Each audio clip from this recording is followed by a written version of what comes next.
Hello everyone, my name is Disha Dwivedi. I have cleared UPSC CSE 2024 with AIR 672 and जैसा कि मैंने बोला था कि PYQ सीरीज हम स्टार्ट करेंगे। इसमें what we are going to do, हम प्रॉपरली PYQ एनालाइज करेंगे, हर एक क्वेश्चन को देखेंगे कि why it was asked, उसके स्टेटमेंट्स एनालाइज करना and what can we infer from the question कि वो आगे हमें अपने रिविजन में एंड एक प्रॉपर एनालिसिस में एक प्रोबेबल क्वेश्चंस टारगेट करने में हेल्प करता है। सो in this channel, Disha for UPSC specifically, this was started just to provide guidance, the right guidance from start only. So let's dive into the environment PYQs. इसमें हम environment and ecology के questions देखेंगे. So firstly, we are targeting the questions based on theme wise. Okay, तो themes हम लेंगे, कैसे हम ecology and environment को theme wise analyze कर सकते हैं. So let's start with environment and ecology के core फीचर्स क्या होते हैं.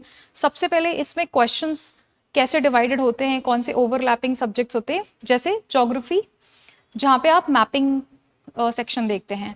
Then we have science and tech where we see the emerging technologies and the developments related to environment ecology. Then we have government policies, interventions, और जहाँ पे global treaties आती हैं वहाँ पे भी एनवायरमेंट रिलेटेड कौन से पार्ट्स हमारे कवर हो रहे हैं. Then we also have some species related questions. तो अभी आज के वीडियो में we are going to cover some emerging issues and their solutions. तो कुछ questions हम issues वाले लेंगे जहाँ पे कोई ना कोई challenge हम देखते हैं with respect to climate change, with respect to various emerging challenges and some of the new technologies, new and emerging technologies जो cater करती हैं इन सारे challenges को, and how we are going to have a transition from the conventional to non-conventional path. Fine. So let's start our discussion with the first question. Sorry.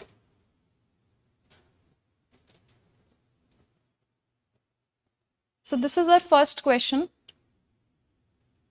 With reference to perfluoroalkyl and perfluoroalkyl substances, PFAs, इनको forever chemicals बोलते हैं, that are used in making many consumer products. ठीक है, बहुत सारे consumer products में ये substance पाया जाता है. This is called forever chemicals. अगर आप न्यूज़ के साथ में थरो हैं तो थोड़ा आइडिया लगता है. एनवायरनमेंट में हमेशा न्यूज़ बहुत हेल्प करती है, आपके करंट अफेयर्स बहुत हेल्प करते हैं. So try to be aware about all the developments, क्या चीज़ें चल रही हैं, इशूज़ क्या चल रहे हैं. Now coming to the statements, और उससे भी पहले क्वेश्चन देख लें. Main question is which of the statements given above are correct. ठीक है, करेक्ट स्टेटमेंट हमको देखनी है. ये पढ़ने का तरीका है, क्वेश्चन आपको पढ़ना कैसे, पहले हमने देख लिया. It is about the substance PFAs जिसको हम बोलते हैं forever chemicals.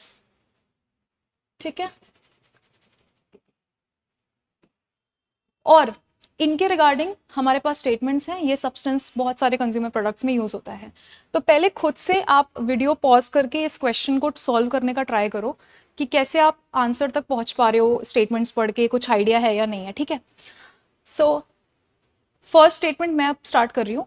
PFAs are found to be wide spread in drinking water, food and food packaging materials. ठीक है, PFAs are not easily degraded in the environment. Persistent exposure to PFAs can lead to bioaccumulation in animal bodies. Okay, so all of this you can answer either by knowledge और applying सम logic. ठीक है, एक तो ये substance है, consumer products में पाया गया है. Why it was in news या क्वेश्चन क्यों बना, there is some issue with this substance. अगर आप ऐसे भी पढ़ो ना, फ्लोरोएल्काइल, फ्लोरो मोस्टली ऐसे हम सब्सटेंस पढ़ते हैं जैसे हम ग्रीन हाउस गैसेस भी पढ़ते हैं, तो वहाँ पे जैसे CFCs आ रहे हैं, HCFCs आ रहे हैं, वहाँ पे ये कॉम्पोनेंट हमारा थोड़ा सा ट्रबलिंग होता है. और जब हम ये स्टेटमेंट्स पढ़ रहे हैं, वाइड स्प्रेड है drinking water, food, food packaging में, थोड़े हमें जेनरिक लग रहा है कि हाँ ये ऐसी चीज़ें हो सकती हैं. और फिर ये इजीली डिग्रेड भी नहीं होता एनवायरनमेंट में, है ना, नॉट इजीली डिग्रेडेड. इसका एक्सपोजर की वजह से प्रॉब्लम भी आ रही है बॉडीज में. तो ये एक इशू को दिखा रहा है. Although you should solve it by knowledge only कि ये सारी कॉमन चीज़ें हैं, but if you are not aware about this तो आप लॉजिक लगा सकते हो कि why this question was asked. कुछ ना कुछ इशू होगा तभी ये क्वेश्चन पूछा गया है. इधर दिस इज अ प्रॉब्लम और it is a solution. Solution तो लग नहीं रहा, तो ये प्रॉब्लम है. तो यहाँ से हमारा आंसर आ जाता है विच इज ऑल. फाइन। अब ये particular question why it was in news, क्योंकि ये वाइड स्प्रेड है, इसके लिए हम ऑल्टरनेटिव्स तैयार कर रहे हैं और हम चाह रहे हैं कि ये बायो एक्यूमुलेशन का जो कंपोनेंट है इसे हम रिड्यूस कर पाएँ, इजीली डिग्रेडेड नहीं एंड ऑल दैट। तो ये न्यूज़ में था, that was the reason it was asked. ठीक है, नेक्स्ट क्वेश्चन देखते हैं।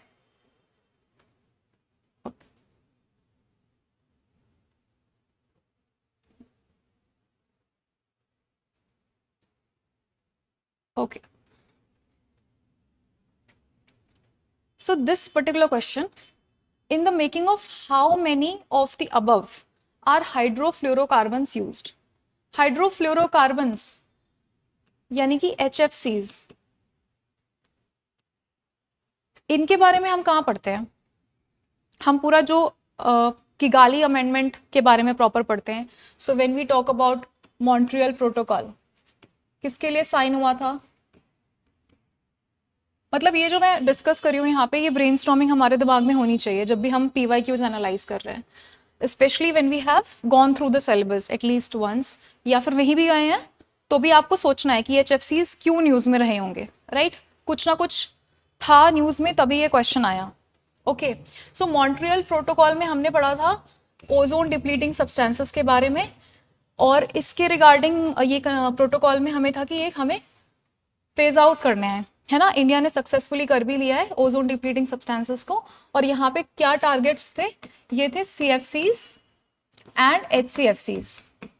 इसको हमें फेज आउट करना था बिकॉज इनकी वजह से ओजोन डिप्लीट हो रही थी, राइट? देन इसके बाद यहाँ पे एक अमेंडमेंट आया था, किगाली अमेंडमेंट। ठीक है, क्यों आया था ये? जब एक प्रॉब्लम यहाँ पे एड्रेस हो रही थी ना, here a problem was addressed. The problem was the use of ozone depleting substances। मतलब जो ये CFCs एंड ऑल ये सब यूज हो रहे हैं रेफ्रिजरेंट्स में और बाकी सारे कंपोनेंट्स में, इनकी वजह से ओजोन डिप्लीट हो रही है। This is a problem, this problem was addressed in Montreal protocol, और वहां से सोल्यूशन ये निकला कि हम इसको अल्टरनेटिव लाएंगे। वो अल्टरनेटिव क्या था? वो था hydrofluorocarbon.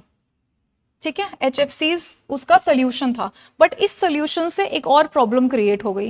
What was that problem? इससे ओजोन डिप्लीटिंग तो नहीं हो रहा है, बट ये एक ग्लोबल वार्मिंग क्रॉस करने वाली गैस है, राइट?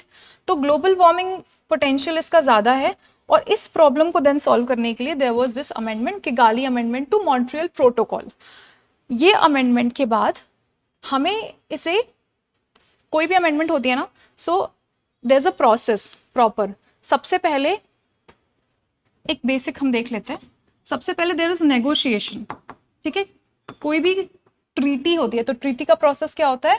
पहले नेगोशिएशन होता है first, then signatories were there. जो सिग्नेटरीज कंट्रीज होते हैं जो सिग्नेचर करते हैं, what they are doing, they do show their willingness. ठीक है, ट्रीटीज साइन करने के थ्रू वो शो करते हैं कि they are willing to take some actions. Then there is approval process. किसका अप्रूवल हो रहा होता है? इस ट्रीटी का। तो वो अप्रूवल प्रोसेस जब फुलफिल हो जाता है, then the treaty is set to be ratified. वो ट्रीटी हो या प्रोटोकॉल हो या कन्वेंशन, जो भी, इसमें मेनली प्रोटोकॉल्स होते हैं बिकॉज प्रोटोकॉल्स आपके कन्वेंशन के थ्रू बनाए जाते हैं। देन फाइनली रेटिफिकेशन होता है। तो ये रिसेंटली अभी रेटिफाई हो गया है and this is now in force. तो अगेन ये न्यूज में है। जब ये क्वेश्चन आया then also it was in news, HFCs, और अभी फिर से ये न्यूज में है।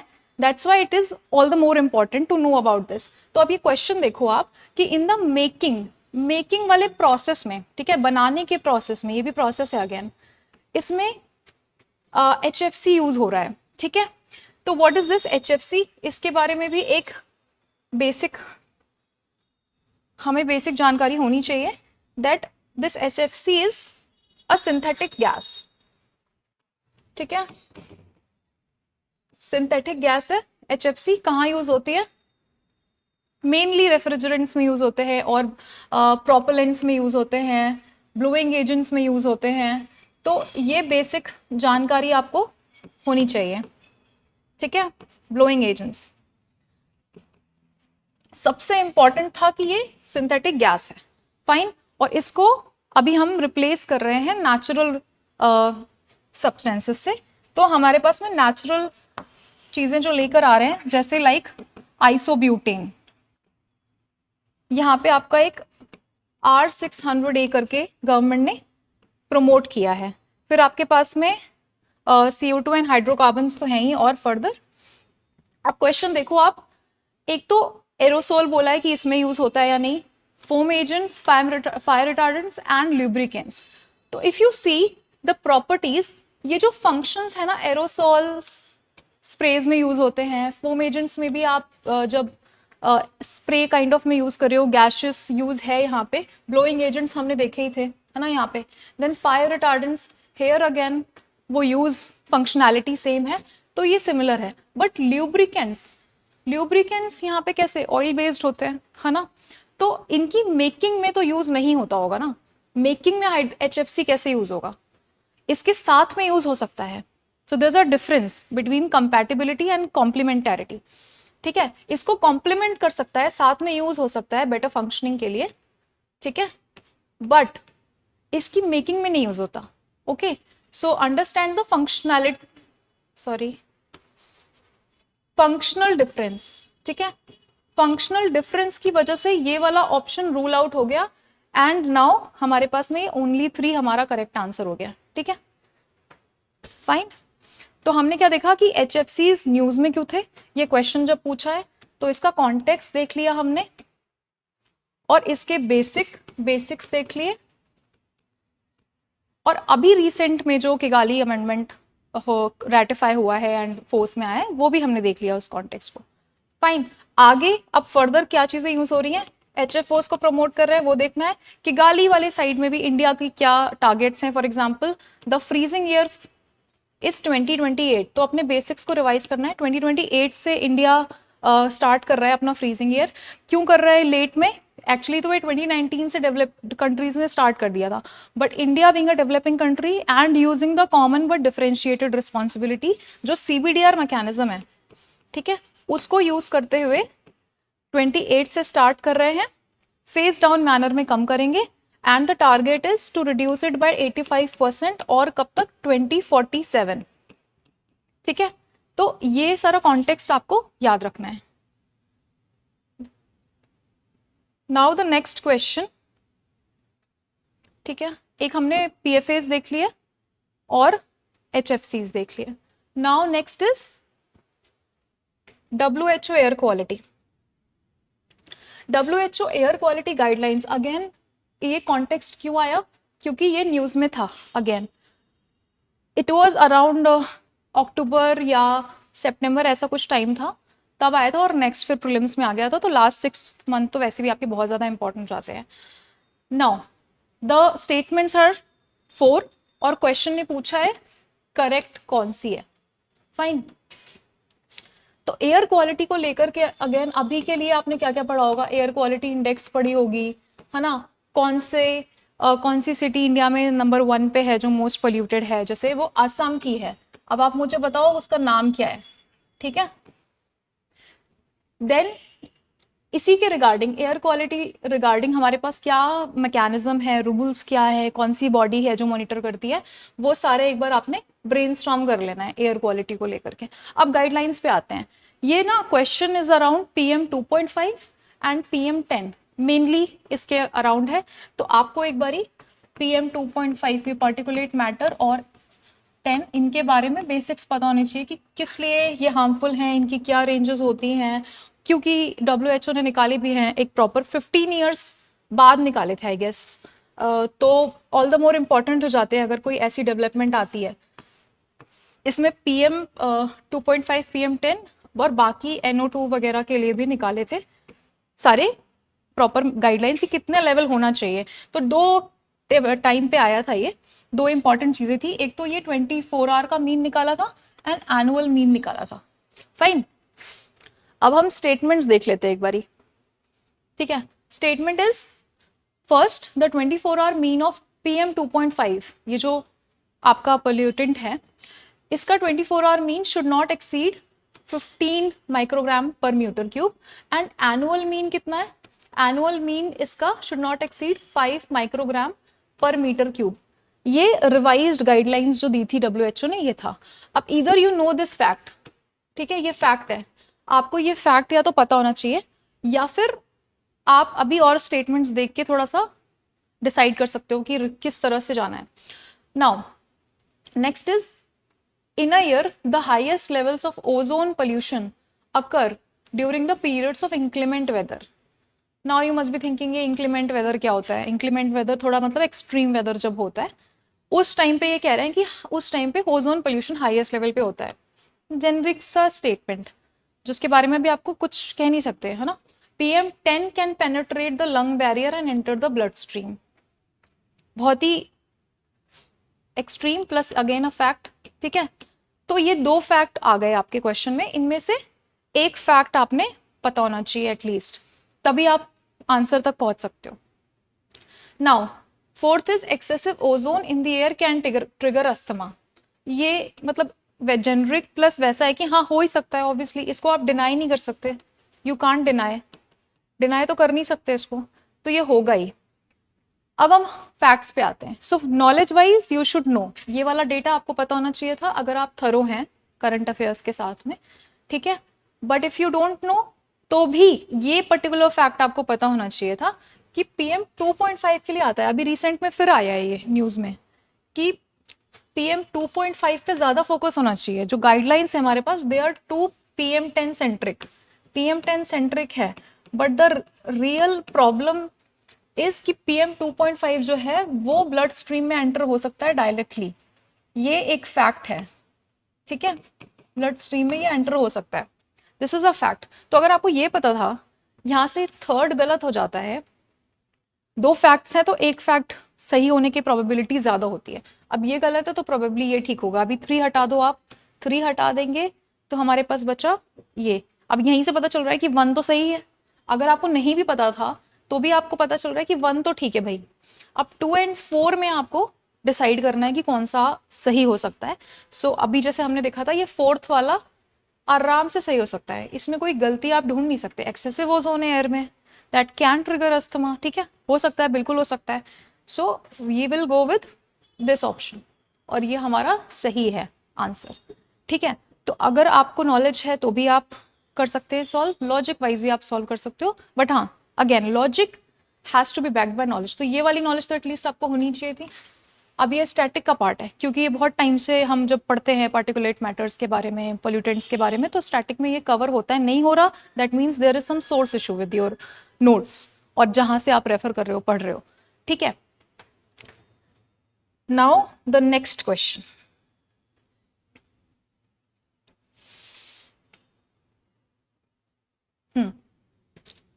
जब ये क्वेश्चन मैं शो कर रही हूँ ना स्क्रीन पे, तो आपने पहले पॉज करके सॉल्व करने का ट्राई करना है खुद से, ठीक है।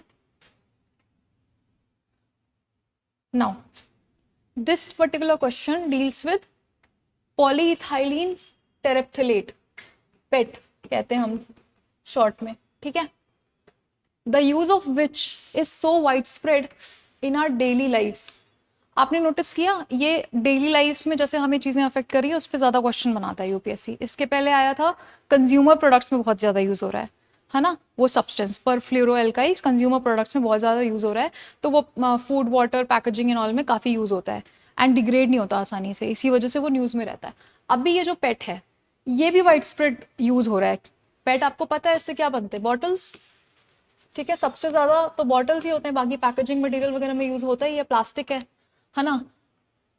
अब स्टेटमेंट्स, और सबसे पहले पूछा क्या है, करेक्ट, ये जरूर पढ़ना है question, which of the statements given above are correct.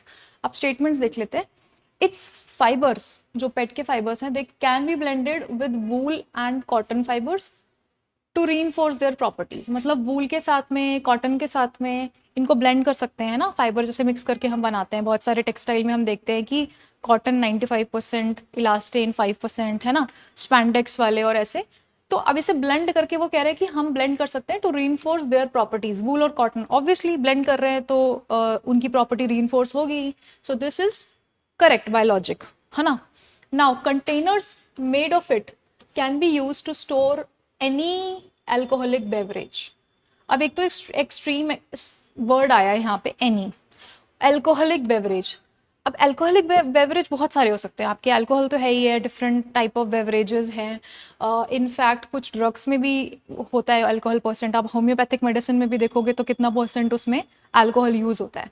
तो ऐसे वो बेवरेज तो नहीं है, मतलब ड्रग है वो, बट स्टिल आप देखो अल्कोहल वाइज भी देखो, कॉमन सेंस लगा के अल्कोहल कभी आपने यूजली प्लास्टिक कंटेनर में तो नहीं देखी होगी, है ना, ग्लास में देखा होगा, ऑल हो भी सकता है ना, मुझे नहीं पता, बट एनी वजह से, एनी वो जो वर्ड यूज हुआ है ना, इसकी वजह से आप आराम से इसको रूल आउट कर सकते हो इस स्टेटमेंट को। So by common observation and by this logic की एक्सट्रीम वर्ड भी यहाँ पे दे दिया है कि एनी में यूज हो जाएगा, मतलब इसको आप या तो आप करेक्ट कर सको या डिनाई कर सको, दोनों ही केस में देखना है। तो containers made of it can be use to store any, any का हम नहीं कर सकते कंफर्म, तो ये रूल आउट हो गया। Now bottles made of it, bottles जो बन रहे हैं they can B recycled into other products. ठीक है, रिसाइकल कर सकते हैं, बिल्कुल कर सकते हैं। इनफैक्ट इस पे गवर्नमेंट एडवाइजरी भी थी, इसकी पूरी स्टोरी है पेट की एक्चुअली, पॉलीइथाइलिन टेरेप्थिलेट। पहले इसका इंपोर्ट वगैरह पे काफ़ी रेगुलेशन हुआ, आपने देखा होगा 2022 में सिंगल यूज प्लास्टिक पे बैन लगाया था गवर्नमेंट ने, राइट, वो अप्लाई नहीं हो पाया प्रॉपरली। इनफैक्ट पेट के रिगार्डिंग भी काफ़ी इसमें काफ़ी रेगुलेशन करने की कोशिश करी थी, इसके पहले बंद हुए थे इंपोर्ट एक्सपोर्ट पे। देन इनफैक्ट इसकी कुछ DGFT, directorate general of foreign trade, उन्होंने भी स्पेसिफिक गाइडलाइंस दी थी कि कौन से टाइप के हमें इंपोर्ट करने एक्सपोर्ट करने, डोमेस्टिक मैन्युफैक्चरिंग में कितना % करना है, पूरी एक स्टोरी है प्रॉपर। तो जब 2022 में सिंगल यूज प्लास्टिक पे भी बैन हुआ, देन ऑल्सो पेट के लिए ये आया कि कितना % मैंडेटरी होना चाहिए रिसाइकलिंग के लिए। ठीक है, तो रिसाइकलिंग में यूज करने को बोला ही जाता है to promote circular economy. In fact global level पे भी बहुत ही कम %, इनफैक्ट लेस देन 10% होता है रिसाइकल। तो आपने ये वाला जो है थर्ड स्टेटमेंट कि रिसाइकिल कर सकते हैं अदर प्रोडक्ट्स में, ये भी ठीक है। अब articles made of it can be easily disposed of by incineration, easily dispose किया जा सकता है इंसिनरेशन से without causing green house gas emission. मतलब ग्रीन हाउस गैस एमिशन कैसे आप बता सकते हो 100% श्योर हो कि नहीं कॉज करेगा? बिकॉज एक तो पहली बात करता है, फिर आप इसे रूल आउट नहीं कर, मतलब सही नहीं कर सकते, तो ये रूल आउट ही होएगा कि without causing green house gas emission, इतना श्योर कैसे? तो अभी हमारे पास ये तो डायरेक्ट आ जा रहा है 1 and 3। ठीक है, तो ये हो गया हमारा करेक्ट पूछा था, फाइन।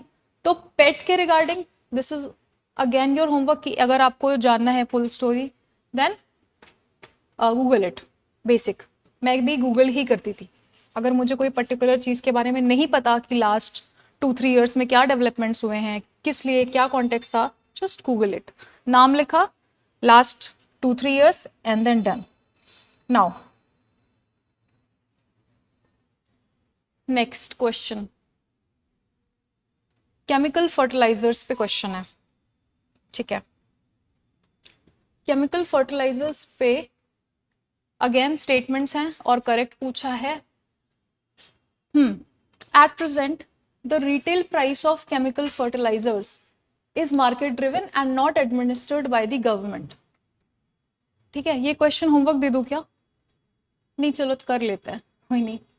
सो केमिकल फर्टिलाइजर्स और नेचुरल फर्टिलाइजर्स, क्यों कॉन्टेक्स्ट क्यों इंपॉर्टेंट है? जब आया था उस टाइम पे भी इंपॉर्टेंट था और अभी भी, बिकॉज गवर्नमेंट क्या प्रमोट कर रही है? PM प्रणाम स्कीम। ठीक है, जो स्टेट्स रिड्यूस करेंगे केमिकल फर्टिलाइजर्स का यूज, उनको बेनिफिट होगा इस स्कीम के अंदर। ठीक है, PM प्रणाम स्कीम। इसके अलावा जो हमारे पास नेचुरल ऑर्गेनिक फार्मिंग, ये सब को काफ़ी प्रमोट किया जा रहा है, तो अगेन इंपॉर्टेंट हो जाता है। और कुछ डेवलपमेंट्स भी हुए हैं हमारे, जैसे नैनो यूरिया लिक्विड है ना, वो सारी चीज़ें इफ्को ने बनाया, तो वो कॉन्टेक्स्ट इंपॉर्टेंट है। अब देखते हैं प्रेजेंट में retail price of chemical fertiliser वो मार्केट ड्रिवन है और गवर्नमेंट एडमिनिस्टर नहीं करती है। Is it true? नहीं, आपने स्टैटिक कवर किया होगा तो यूरिया के बारे में आपको पता होगा कि गवर्नमेंट ही करती है ना, तो ये तो गलत हो गया यहीं पे। ओके, अब अमोनिया के बारे में पूछा, एक गलत हुआ तो आपका ये देखो, ये तो नहीं हो सकता करेक्ट पूछा है। और 2 अब आपको पढ़ने की भी जरूरत नहीं है। अगर आप एग्जाम में बैठे हुए हो और आपको दिख रहा है कि 2 सही है, तो क्यों पढ़ना सेकेंड स्टेटमेंट, जल्दी से आ जाओ थर्ड स्टेटमेंट पे। ओके फिर हम तो अभी एग्जाम एनवायरमेंट में नहीं है। तो ammonia which is an input of urea, it is produce from natural gas, fine, it is a fact, है ना। नहीं पता था तो आज याद कर लो। अब sulphur which is a raw material for phosphoric acid fertiliser, phosphoric acid fertiliser का रॉ मटेरियल है sulphur, it is a by product of oil refineries, again a fact. Oil refineries के बारे में आप कुछ भी बेसिक पढ़ोगे, प्लांट्स के बारे में आप पढ़ते हो, है ना, डिफरेंट प्लांट्स, तो आपको पता है सल्फर होता है, सल्फर डाइऑक्साइड निकलता है ना, बाय प्रोडक्ट है ये दोनों ही। फिर आपका ये स्टेटमेंट थर्ड भी सही हो जाता है and this is your answer. Okay now next,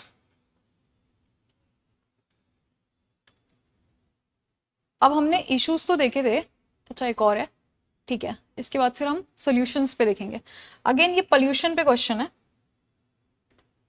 ठीक है, benzene pollution, exposure to benzene pollution, बहुत इंपॉर्टेंट। जितने भी आप पोल्यूटेंट्स पढ़ते हो उसमें ये सारे आते हैं ना लाइन से, WHO ने भी जो निकाले हैं उसमें आपके सेट ऑफ पोल्यूटेंट्स हैं और उसके नाम भी आप लिखोगे कमेंट सेक्शन में ना, होमवर्क। नाउ करेक्ट आंसर पूछा है और पूछा ये है कि what are the reasons factors for exposure to benzene pollution, मतलब बेंजीन पोल्यूशन के आपके सोर्सेस क्या क्या हैं, ठीक है। तो एक बोल रहा है ऑटोमोबाइल एग्जॉस्ट, ठीक है, tobacco smoke, wood burning, using varnished wooden furniture, using products made of polyurethane. तो ये सारी चीजें यूजुअली हम इतना डिटेल में पढ़ते नहीं है। अगेन कुछ क्वेश्चंस हैं यहाँ से आपके, एक तो फैक्ट आप यहाँ से रिटेन कर सकते हो, यू कैन यूज देम। दूसरा ये देख सकते हो कि आपका पोल्यूटेंट्स आपके इंपॉर्टेंट हो जाते हैं और उनकी सोर्सेज भी। तो अगर इसमें से कुछ भी आप रूल आउट नहीं कर सकते तो आपके सारे ही सही होते हैं, ठीक है। तो अब आपको ये देखो, ऑटोमोबाइल एग्जॉस्ट में होता ही है, यूजुअली हम बेंजीन वहां से देखते हैं, इनफैक्ट बेंजीन आउटडोर नहीं इंडोर एयर पोल्यूशन से भी होता है। तो आपका ये तो है ही, टोबैको में तो होता ही है, स्मोक में, दोनों के लिए हार्मफुल होता है, बर्निंग में भी होता है। और जब वुडन फर्नीचर की जब आप वार्निशर्स यूज करते हो वहां पे भी बेंजीन इज देयर, और यूजिंग प्रोडक्ट्स पॉलीथीन इसमें भी है। तो ये रूल आउट नहीं कर सकते, तो हमारे सारे ही हो गए यहाँ पे। अब आपको पोल्यूटेंट्स का जो मैंने बोला था, ये आपको कमेंट करके बताना है कितने सारे देता है WHO में, कितने हैं, और हमारा नेशनल क्लीन एयर प्रोग्राम उसमें भी कितने हैं। So compare that now. ये क्वेश्चन तो आप होमवर्क करोगे, सॉल्व दिस और इसका आंसर आप मुझे बताओ, इसका आंसर क्या है, ठीक है। नाउ 50th, मतलब क्वेश्चन पेपर का 50th है। अब ये सॉल्यूशंस के ऊपर है, ठीक है। कौन सा solution, activated carbon. Activated carbon को हम ऐसे टूल में पढ़ते हैं, ये टूल हमारा पोल्यूटेंट रिमूव करने के लिए काम आता है, ठीक है। तो अब हम स्टेटमेंट्स देख लेते हैं, कुछ स्टेटमेंट्स है, इनफैक्ट 3 स्टेटमेंट्स हैं। Which one of the following is correct in respect of above. अच्छा पहले क्या होता था, इनिशियली स्टेटमेंट और असर्शन के फॉर्म में आता था, है ना, एक स्टेटमेंट और एक असर्शन आता था, ठीक है, एक ही होता था। अभी 3 स्टेटमेंट्स दे दिए, उसमें भी आपकी 2 स्टेटमेंट्स फिर वो कंपेयर करता है, this is like your statement 2, ये स्टेटमेंट 1 होती है, ये स्टेटमेंट 3 होती है, और इनमें भी देखते हैं कि ये दोनों इससे एक्सप्लेन कर रही हैं या नहीं कर रही हैं, ठीक है। ये देखो आप, बोथ स्टेटमेंट 2 एंड 3 ये करेक्ट है और दोनों एक्सप्लेन कर रहे हैं, then 2 and 3 are correct but only one of them explains, only one of the statement is correct, इन दोनों में से, और दैट एक्सप्लेन्स स्टेटमेंट 1, या फिर कोई भी नहीं कर रही। तो इस टाइप के क्वेश्चन है, क्वेश्चन का पैटर्न आपने देख लिया। अब हम स्टेटमेंट्स पढ़ते हैं, ठीक है। तो एक तो activated carbon is a good and attractive tool to remove pollutants, this is a fact that we all know, from effluent streams and to remediate contaminants from various industries. There is nothing in this statement जिससे हम इसे गलत कह सकते हैं, ठीक है, गलत नहीं कह सकते। तो this is right, statement 1 is right. Now activated carbon exhibits a large surface area, large surface area होता है इसका, and a strong potential for absorbing heavy metals, ठीक है। एक की डिफरेंस होता है absorption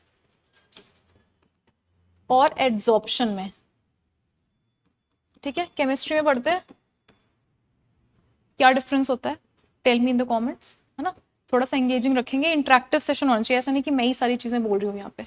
तो एड्सॉर्प्शन और एब्सॉर्प्शन में क्या डिफरेंस है, just comment down below. This is although right, ठीक है, इसका स्ट्रॉन्ग पोटेंशियल होता है, हैवी मेटल्स को एब्जॉर्ब कर लेता है ये, और इसी वजह से ये इंपॉर्टेंट होता है। तो ये एक तरह से एक्सप्लेन कर रहा है कि how it is an important tool to remove pollutants, ठीक है। Now second third statement is activated carbon can be easily synthesised from environmental waste with high carbon content. जिस भी वेस्ट में, एनवायरमेंटल वेस्ट है जिसमें हाई कार्बन कॉन्टेंट है, वहां से हम आराम से सिंथेसाइज कर सकते हैं एक्टिवेटेड कार्बन को। This is also important, this is also important fact regarding this. तो ये भी एक तरह से एक्सप्लेन कर रहा है, बिकॉज इसमें बोला है ना कि एक गुड और अट्रैक्टिव टूल है ना। अट्रैक्टिव क्यों है, क्योंकि आराम से ये बनाया जा सकता है, सिंथेसाइज किया जा सकता है, that too from waste high carbon content के साथ। तो ये दोनों ही स्टेटमेंट इसको एक्सप्लेन कर रही हैं, and this option is correct here, ठीक है। Now the next one, okay, blue carbon. ये तो बहुत ही सिंपल है, ठीक है। अगर आपको नहीं भी आता, ये लो हैंगिंग फ्रूट्स होते हैं किसी भी पेपर में। इस टाइप के क्वेश्चन आपने गलत करने ही नहीं है, बिल्कुल नहीं गलत करने। इनफैक्ट ये करके आना है प्रॉपर आराम से। जब आप फर्स्ट राउंड में पेपर सॉल्व कर रहे होते हो, जहाँ पे आप 100% एक्यूरेसी टारगेट कर रहे होते हो, तो ऐसे वो क्वेश्चन होते हैं जो आपने नहीं छोड़ने किसी भी कीमत पे। तो in case you don't know this fact, तो ब्लू से एसोसिएट कर लो। ब्लू कार्बन, ब्लू ओशन से रिलेटेड होगा, है ना, वाटर बॉडी से रिलेटेड होगा। तो आपका पहला ही स्टेटमेंट यहाँ पे सही है, carbon captured by oceans and coastal ecosystems, ठीक है। ब्लू से आराम से हो जा रहा है, क्योंकि बाकी सब में देखो ना, carbon sequestered in forest biomass and agricultural soils, इसमें है सिक्वेस्टर हो रहा है। यहाँ पे contained in petroleum and natural gas, different. यहाँ पे एटमॉस्फेयर में प्रेजेंट है, बट हमें ब्लू की बात हो रही है, तो blue is always associated with this water body, ocean, ठीक है, कोस्टल इकोसिस्टम। तो ये सही हो गया हमारा बेसिक क्वेश्चन। नाउ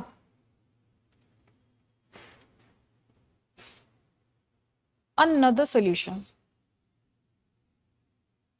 ठीक है। This is about carbon markets. Carbon markets को लेकर के दो स्टेटमेंट है। अभी यहाँ पे ये स्टेटमेंट और असर्शन काइंड ऑफ पैटर्न में क्वेश्चन पूछा गया है, and which one of the following is correct, ठीक है, करेक्ट पूछा है in respect of the above statements. Now, first statement says carbon markets are likely to be one of the most widespread tools. ठीक है, they are likely to be, हो सकते हैं थे, one of the most widespread tools in the fight against climate change. A generic, simple, conclusive kind of statement कि हाँ होता है, likely है, one of the most widespread tool है climate change के against, है ना। तो this is right, statement one is right. Now second is carbon markets transfer resources from the private sector to the state, ठीक है। Carbon markets में क्या हो रहा है, कैप एंड ट्रेड मैकेनिज्म है ना। कैप एंड ट्रेड मैकेनिज्म में एक ऐसा सिस्टम है जहां पे you put price on the carbon emissions, right. So when you put price on the carbon emissions, this can be traded from one firm to another. तो वो कोई भी हो सकता है, यहाँ पे ओनली तो लिखा नहीं है, ठीक है। द फैक्ट इज ये एक नॉर्मल स्टेटमेंट है। अगर यहाँ ओनली लिखा होता तो प्रॉब्लमेटिक था, बट बिकॉज ओनली नहीं लिखा, तो कार्बन मार्केट्स ट्रांसफर तो करते हैं resources. This is a resource, when you put price on particular thing, तो वो रिसोर्स बन जाता है। तो इसलिए व्हेन दे से कि हाँ ट्रांसफर कर रहे हैं रिसोर्सेज प्राइवेट सेक्टर से स्टेट में, गवर्नमेंट पब्लिक सेक्टर में, तो yes it is the fact. और ये क्योंकि ये स्टेटमेंट वन को एक्सप्लेन कर रहा है, नो कर नहीं रहा है, वो डिफरेंट है, ठीक है, दैट्स अ डिफरेंट वन। तो ये अपने में सही है, ये अपने में सही है, and that does not explain it, क्योंकि वो वाइड स्प्रेड टूल इसकी वजह से तो नहीं है ना कि ये ट्रांसफर हो सकता है, ठीक है, वो अपने मैकेनिज्म की वजह से, पूरे सिस्टम की वजह से ही है। तो both statements here they are correct, both statement 1 and 2 ये करेक्ट है, and statement 2 is not the correct explanation. Fine. Now carbon markets को लेकर के अपने जो स्कीम है इंडिया में, ठीक है, वो आपको बतानी है कि क्या है, ठीक है, कौन से मैकेनिज्म है, क्या पर्टिकुलर नाम है उसका, and then we are done with this. Now next is regarding nitrogen fixing plants. Which of the following are nitrogen fixing plants? Simply पूछा ही है कि कौन से नाइट्रोजन फिक्सिंग प्लांट्स हैं, करेक्ट बताना है इसमें, है ना. तो अब आप नाइट्रोजन फिक्सिंग प्लांट्स कौन से होते हैं specifically, usually they are cover crops. Nitrogen fix करने के लिए कुछ उनको टाइम चाहिए ना, जब प्लांट्स की हम बात कर रहे हैं, नाइट्रोजन फिक्सिंग प्लांट्स हैं. Nitrogen fixing different different formats में होती है ना. तो अभी क्योंकि प्लांट्स का पूछा है, plants usually cover crops kind of होंगे जो आप इन बिटवीन लगा सकते हो, and that help. One is soil, आपके सॉइल के को प्रिजर्व करने के लिए एक तो यूज होता है, एंड न्यूट्रिएंट्स ऐड करने के लिए होता है. ठीक है, दो चीजों को टारगेट कर रहा होता है आपका नाइट्रोजन फिक्सिंग प्लांट. तो कोई भी ऐसी चीज जो लेग्यूम से रिलेटेड है, बीन्स से रिलेटेड है, वो आपके नाइट्रोजन फिक्सिंग प्लांट्स होते हैं.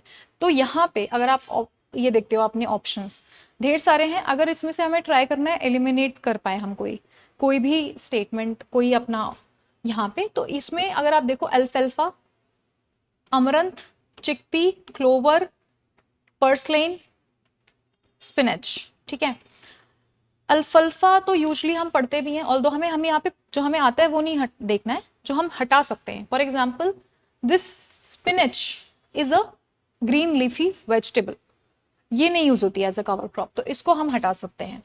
और क्या हटा सकते हैं यहाँ पे,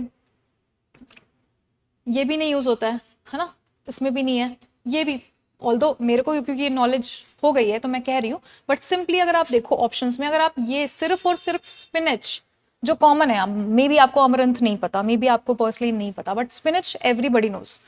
सो ग्रीन लीफी वेजिटेबल को जैसे ही आप हटाओगे 6 वाले को, ये 6 आपने हटाया और ये आपका आंसर आ गया. तो कुछ ऐसे भी क्वेश्चंस होते हैं, ठीक है, सारे नहीं होंगे, बहुत कम होंगे, पहले ज्यादा होते थे अब कम हो गए, बट स्टिल आपको एलिमिनेट करने के लिए आपको चांसेस मिलेंगे पेपर में कि एलिमिनेट कर पाओ. You just need to know the right thing. आपको बस इतना पता था कि नाइट्रोजन फिक्सिंग प्लांट्स क्या होते हैं, कब यूज होते हैं. If you know cover crops हैं, क्या उनका काम है, तो आपको पता है कि कौन सा तो नहीं होगा. तो स्पिनच नहीं है, फाइन, स्पिनच नहीं है. और फिर आपके जैसे 1, 3, 4 आपका आंसर आ गया. अब क्योंकि ये पीवाईक्यू में आ चुका है तो 1 इज देयर, 1, 3, 4 ये है ना. क्लोवर भी यूज होता है, क्लोवर एक्चुअली आपका इसको डायनामिक एक्यूमुलेटर में आता है ये क्लोवर.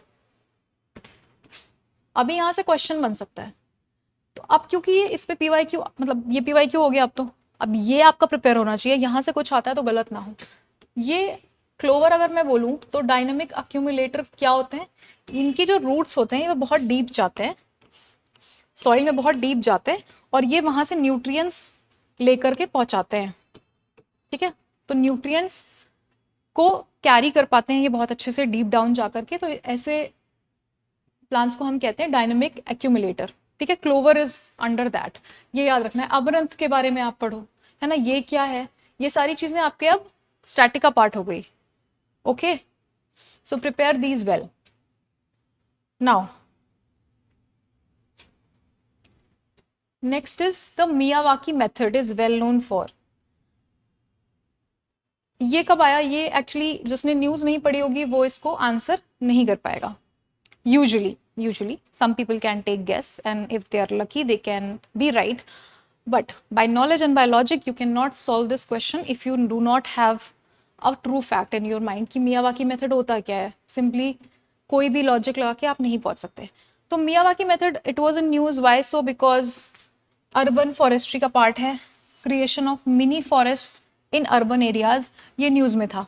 बट अभी तो नहीं है ना न्यूज में, मतलब न्यूज में पहले था, आपने पढ़ भी लिया होगा, आपके स्टैटिक में कवर हो गया होगा. अभी क्यों इंपॉर्टेंट है ये, अभी ये पीवाईक्यू इसलिए इंपॉर्टेंट है बिकॉज सिमिलर थीम पे कुछ क्वेश्चंस आ सकते हैं.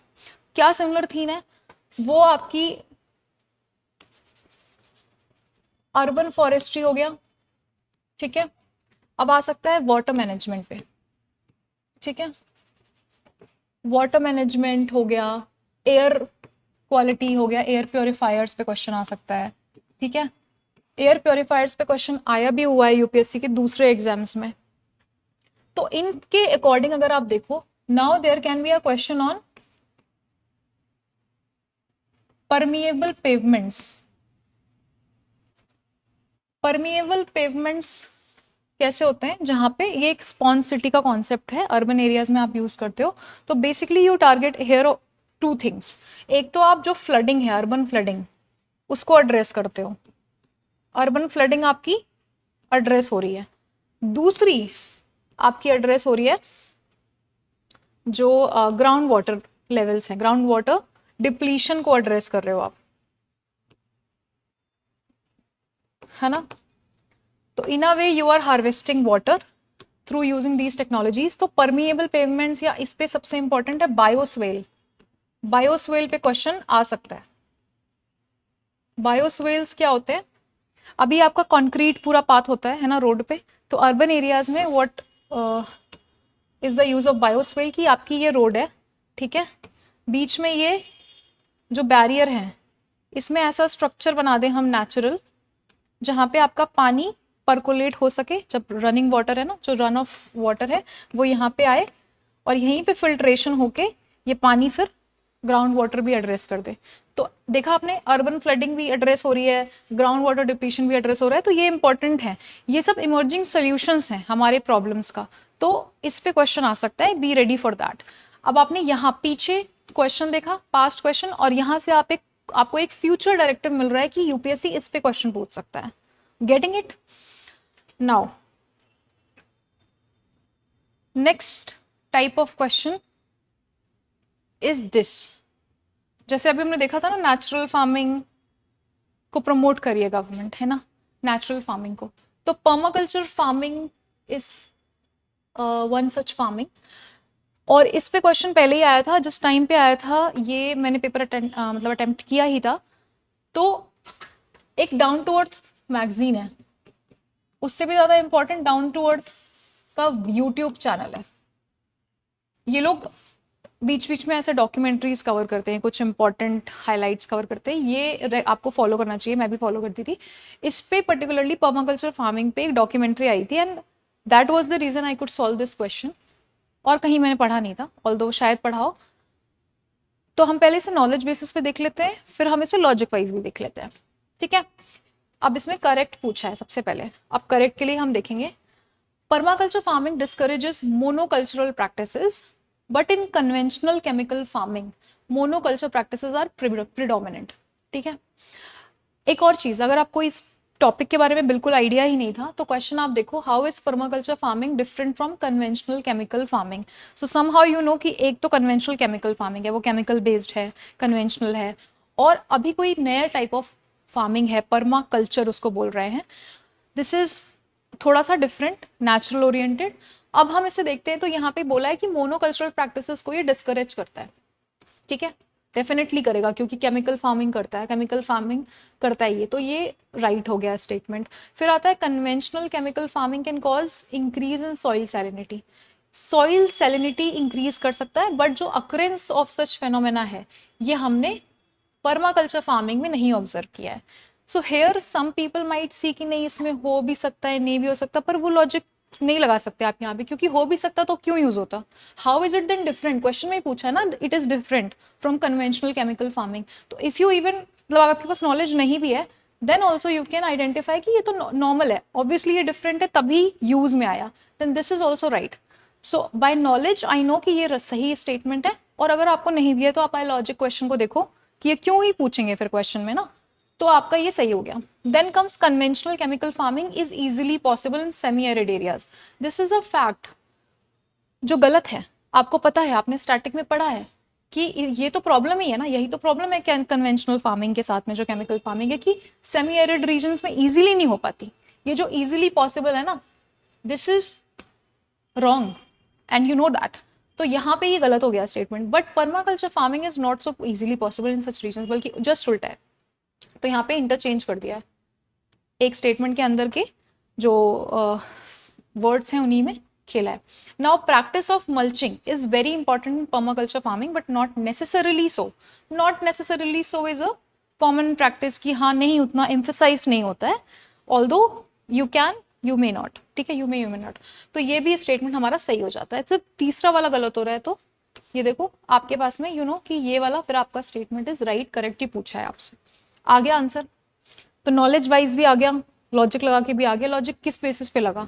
आपने पर्माकल्चर नहीं पढ़ा बट आपने कन्वेंशनल तो पढ़ा है ना एटलीस्ट, अपने एग्रीकल्चर में नॉर्मल। तो उस नॉलेज के बेसिस पे आप लॉजिक लगा रहे हो and you are here at the answer, कुछ गड़बड़ नहीं है, फाइन। तो यहाँ से अब आप क्या चीज़ें मैप कर सकते हो? फॉर एग्जाम्पल आपको 4 पिलर्स देखने हैं of the zero budget natural farming, Subhash Palekar ji ने जो दिए थे, तो आप वो पूरे देखो, है ना। बीज मित्र है, जीवमृता है, एंड देन मल्चिंग वाली प्रैक्टिस है, उसका नाम कुछ तो है, मुझे याद नहीं आ रहा, देन इज वाफासा, ठीक है। तो ये चारों पिलर्स इंपॉर्टेंट है, ये आपने देखना है। देन नेक्स्ट स्टेटमेंट देखते हैं, next question. Okay, direct air capture. So this is an emerging technology, fine. ये भी आपका भी रिसेंट का ही है। I am just going to discuss it, answer आप दोगे मुझे इसका।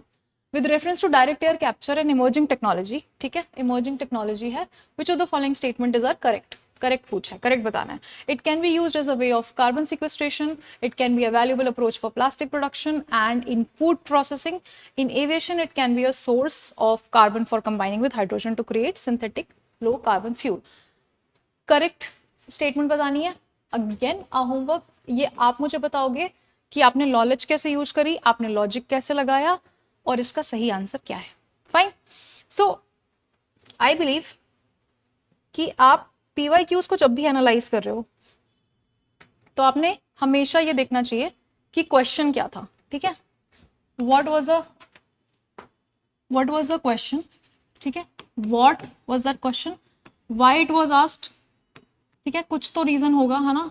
एक तो स्टैटिक होगा, ठीक है, स्टैटिक तो प्योरली स्टैटिक एक होता है कि पहले से ही पूछा था, जैसे वो ब्लू कार्बन पूछा था तो वो आपका स्टैटिक में कवर है, जो भी चीज़ें पहले आ चुकी हैं करंट में थी वो स्टैटिक का पार्ट होगी। फिर स्टैटिक प्लस करंट को कंबाइन किया है या दो सब्जेक्ट्स को कंबाइन किया है। कितने सारे क्वेश्चंस में हमने देखा ना कि टेक्नोलॉजी का यूज है ना, टेक प्लस एनवायरमेंट, है ना, टेक प्लस एनवायरमेंट यहाँ पे यूज हुआ है इमर्जिंग टेक्नोलॉजीज में हम जब भी देख रहे हैं।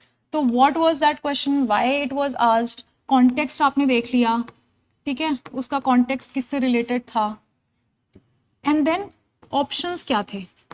ऑप्शंस में से आप एक तो कौन सा फैक्ट है कौन सा नहीं है, जो फैक्ट गलत है वो आपने देखा। देन कुछ चीज़ें आप उसे अपने नोट्स में भी डालोगे, जैसे हमने क्लोवर का देखा, क्लोवर क्यों इंपॉर्टेंट था, या मियावाकी मेथड देखने के बाद जो हमने बायोस्वेल्स देखा, ठीक है। तो ऑप्शंस को अच्छे से एनालाइज करना है।